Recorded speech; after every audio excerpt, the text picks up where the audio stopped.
Sirih berlipat terletak rendah, sirih dari Pulau Mutiara. Pemanis kata madah dan indah. Awal bismillah, pemula bicara. Assalamualaikum warahmatullahi wabarakatuh. Dan salam sejahtera kepada tuan-tuan dan puan-puan yang tidak jemu mencari ilmu, tidak kira sewaktu susah walaupun senang. Saya Azham Fawaz bin Azham Amir dari Sekolah Menengah Kebangsaan Rompin, kod sekolah CEA 8017, ingin menceritakan tentang satu buku yang saya yakin akan menarik perhatian tuan-tuan dan puan-puan semua. Buku yang saya ingin bicarakan pada hari ini bertajuk Pendeta Zakbar, Cendekiawan Ulung Melayu. Buku ini dikarang oleh Abdul Latif Talib atau dikenali sebagai Pak Latif, yang terkenal dengan siri novel sejarah Islam dan diterbitkan oleh syarikatnya iaitu Latif dan Keluarga Enterprise pada tahun 2018. Buku ini mengandungi 250 muka surat dan 25 bab yang menceritakan tentang kehidupan Zainal Abidin bin Ahmad atau lebih dikenali dengan gelaran namanya Zakbar. Ceritanya berbunyi begini. Dikala masyarakat Melayu masih mundur ke belakang dijajah British, beliau bersyukur kerana dilahirkan dalam sebuah keluarga yang memuliakan ilmu. Hidupnya memperjuangkan bangsa, memikirkan nasib bangsa yang bukan semakin maju, namun semakin mundur ke belakang. Kurang pendedahan dan tetap ditakut lama, mempertahankan adat yang secara jelas bertentangan dengan Islam. Tajamnya mata pena beliau sehinggakan British rasa tergugat. Beliau tidak gentar, beliau tidak mengalah. Semakin dijentik, semakin beliau maju. Beliaulah Tan Sri Dr. Zainal Abidin atau dikenali sebagai Pendeta Zakbar.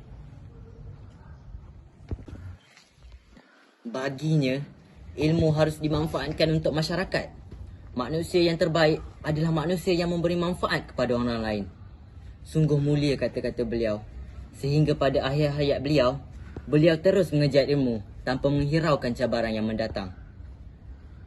Perginya beliau telah membawa sinar harapan dalam dunia pendidikan Melayu.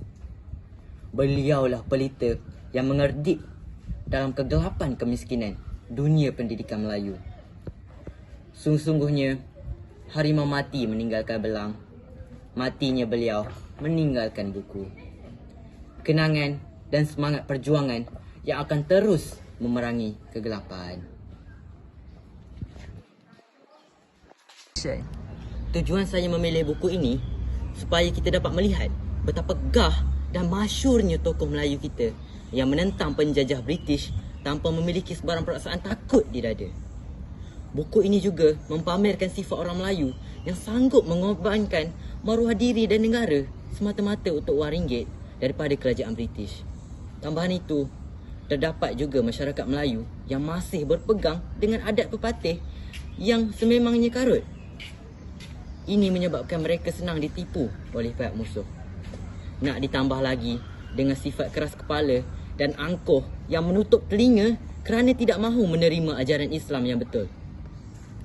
Dengan harapan bahawa buku ini boleh menjadi gelora semangat kepada orang Melayu yang tidak suka berbakti kepada negara dan hanya mahu mensia-siakan hidup menjadi tali barut pihak musuh. Buku ini juga boleh menjadi rujukan dan diajar kepada generasi kelak bagi menanam semangat patriotik kepada diri anak-anak muda supaya berjuang demi diri dan negara di esok hari. Isi terakhir dan terpenting yang saya ingin nyatakan kepada tuan-tuan dan puan-puan adalah buku-buku sebegini boleh menjadi refleksi kepada diri tuan-tuan dan puan-puan supaya tuan-tuan dan puan-puan bertanyalah kepada diri, adakah tuan-tuan dan puan-puan ingin menjadi orang yang berjuang terhadap negara, ataupun tuan-tuan dan puan-puan hanya ingin melihat negara kita ditindas? Tanyalah diri tuan-tuan dan puan-puan.